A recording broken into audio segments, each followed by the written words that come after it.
everybody. Welcome to the clubhouse. I've got a big surprise for you. What is it? Disney Junior's Mickey Mouse Clubhouse Plus. I can't wait to see ya.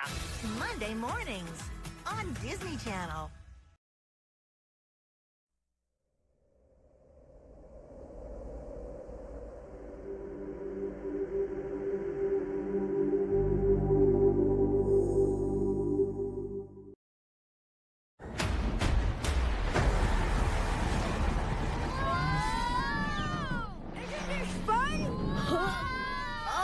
I think I'm more of a land mammal.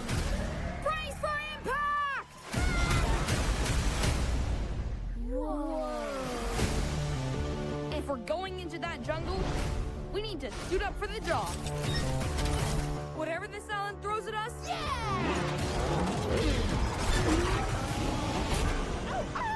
we'll be prepared. We are so not prepared! Run! I am ready! I'm a bulldog! This is as fast as I can go! This summer, Dino Island is the greatest discovery in the world. I'm Rex. Why don't you let me show you around? Yeah! Welcome to my home sweet home. Whoa! It doesn't have a big screen TV or Wi-Fi. Ah, That's just my iCloud. He's always watching.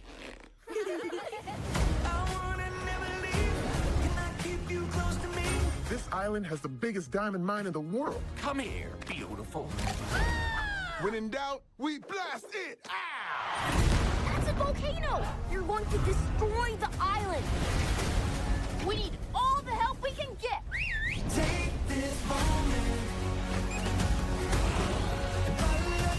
Witness a big screen event Stay cool, little doggies. of prehistoric proportions. We've got an island saved. Who's with us? What was that? It's my stomach. Those baby dinosaurs ate all my pup treats.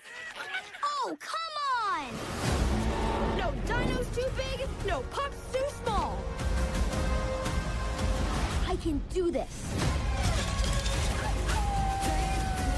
Paw Patrol, the Dino Movie.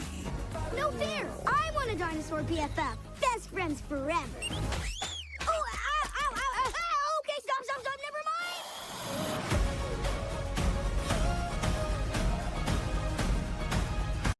Ang mga tinututukang balita at istorya sa #1 newscast sa bansa. Hatid ng dekalibreng anchors at hosts ng GMA Integrated News. Mel Tiangco, Vicky Morales, Emil Sumangil. Kasama sina Iya, Kuya Kim, Martin, at ang buong puwersa ng GMA Integrated News. Team 24 Oras. Reporting for duty. Weeknight, 6:30 p.m. Lumalala lang siguro tuwing Christmas rush pero all year round naman talaga ang traffic sa bansa. 3.5 billion pesos pa nga ang nalulugi sa ekonomiya ng Pilipinas dahil dyan, ayon sa foreign aid agency na Japan International Cooperation Agency. Pinalalala pa ang traffic pag may mga binabahang kalsada. Sa Metro Manila, isa sa nakatokang mag-ayos sa traffic at sa baha ang Metro Manila Development Authority o MMDA. May pondong inilaan para dyan pero hindi lubusang nagamit noong 2024? Yan ang lumabas sa audit report ng Commission on Audit sa mga gastusin ng MMDA noong 2024. Katunayan mahigit 1 bilyong pisong pondo ng MMDA noong nakaraang taon ang hindi nagamit. Bukod sa mababang budget utilization, sunod-sunod ayon sa COA ang mga naantalang traffic management at flood control projects. Ayon sa COA report, sa kabuuang 11.8 billion pesos na budget ng MMDA, 91.30% ang naobliga o ipinangakong gagamitin sa mga proyekto, pero 75.25% lamang ang nailabas o nagastos. Ang sanhiraw nito ayon sa COA ay ang pagkaantala ng mga proyekto at proseso ng procurement, kabilang na ang bidding, pagkuha ng contractors at pagbili ng mga kagamitan. Ang resulta, naantala rin ang serbisyo para sa publiko. At may banta rin ang pagbalik ng pondo sa National Treasury. Ibig sabihin nito, oras na maibalik sa National Treasury, hindi na ito magagamit pa ng MMDA sa kanilang mga proyekto. Sa traffic management projects, hindi nasunod ang target schedule sa annual procurement plan, kaya kinailangang mag-request ng extension para hindi mag-lapse ang pondo.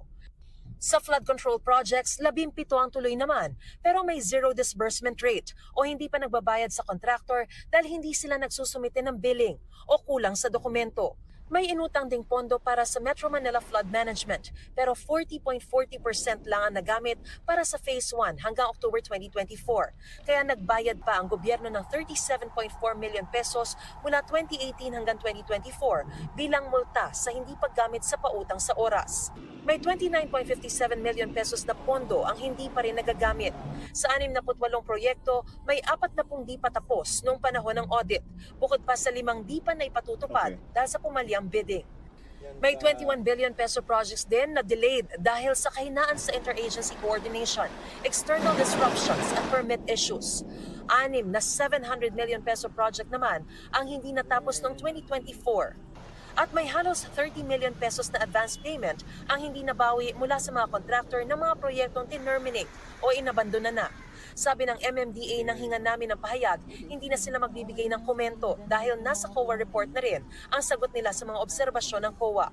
Sabi nila tutugunan nila ang mga kakulangan at patitibayin ang monitoring, procurement efficiency at coordination na binuna ng COA. Mariz Umali nagbabalita para sa GMA Integrated